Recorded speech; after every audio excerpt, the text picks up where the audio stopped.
This is some good Tesla stock news. Tesla Berlin's power supply is about to be restored due to exceptionally fast repair works and excellent cooperation amongst involved companies. Tesla Berlin's power supply might be back online in the evening today. And by the time you're watching this in Europe, it's going to be evening, so it might be already done.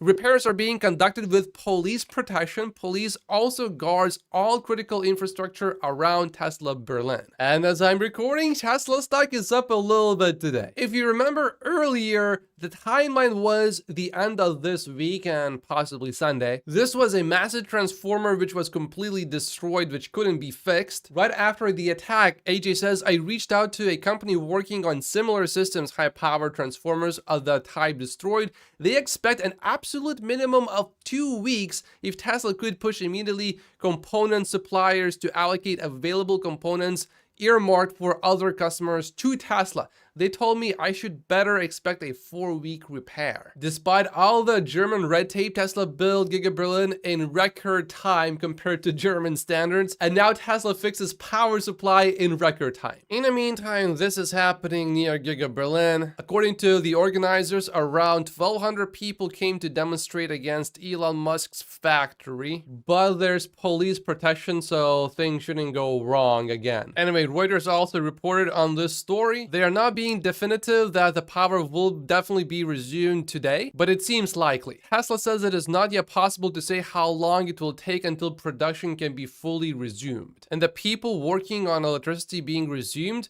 work in a 3-shift mode currently to ensure electricity can flow as soon as possible. So these German people are working extremely hard right now. Oh, Tesla is enforcing its no resale clause on Cybertrucks and cancels an order while blacklisting the owner. Moving forward, any future orders placed by you will be canceled without a refund of the $100 reservation or $250 order fee, as an official notification has been provided to you regarding this matter. The person that got that email from Tesla hasn't even sold the Cybertruck.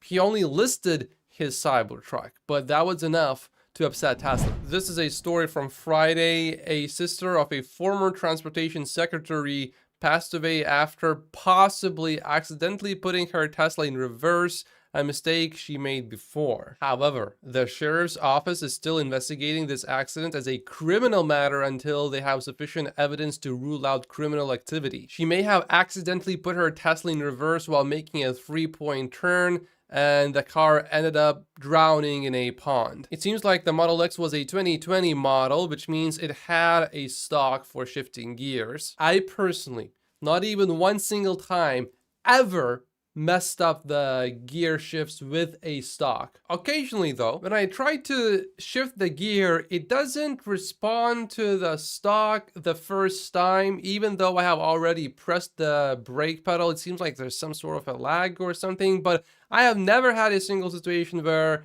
I'm thinking I just put the car into drive to go forward and then the car reverses or vice versa. That has never happened to me even a single time. For anyone who wants to blame the shifter, keep in mind that Mercedes uses a shifter like this. It doesn't just look similar, it's exactly the same part, and Mercedes has been using it for more than a decade now. In the meantime, a man claims that Tesla Autopilot possibly saved his life during a seizure. And not just his life, but possibly lives of people that were driving around him who he could have crashed into. However, I watched some of the dashcam footage and I don't think autopilot was on. I mean, the car was going left and right and it almost hit multiple cars and it hit multiple things. In the meantime, yeah, I don't think Tesla Autopilot did anything here. I don't think the car was on autopilot. The video is almost sort of graphic, so I'm not going to play it here. The Rebellionaire just posted this 40-minute FSD drive, and his post says, that person waved and then the car started to go. Did it really do that? It's a 40-minute video, so I'm not going to watch the whole thing, but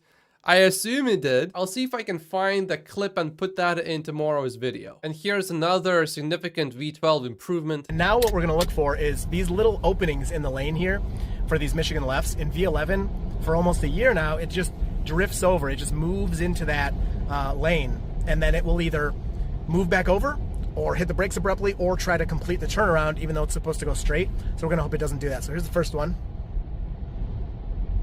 Good. And I think this next one is the one that it messes up 100% of the time.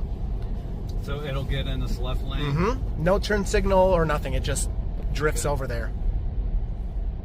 Come on, V12. Oh, yes. Thank you. Amazing. Nice. So simple, but I'm so happy to see that. And then this next one, it'll do it too. The next one's interesting because sometimes it'll move over and then correct itself, but it tries to do it here too.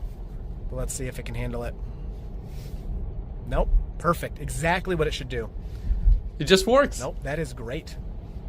Great, great, great. I have certainly experienced some similar issues with my Tesla on FSD 11, but FSD 12 seems to have completely fixed this issue, which is a big deal. FSD 11 is like a person who doesn't have a driver's license yet, but maybe went on 1 or 2 drives and handle some situations very well, but sometimes you just never quite know what to expect. Whereas FSD 12 seems like someone who maybe is about to get a driver's license, or maybe just did. Probably more like someone who is about to get a driver's license. So no driver's license yet, but clearly it's pretty impressive. There are issues still though, for sure.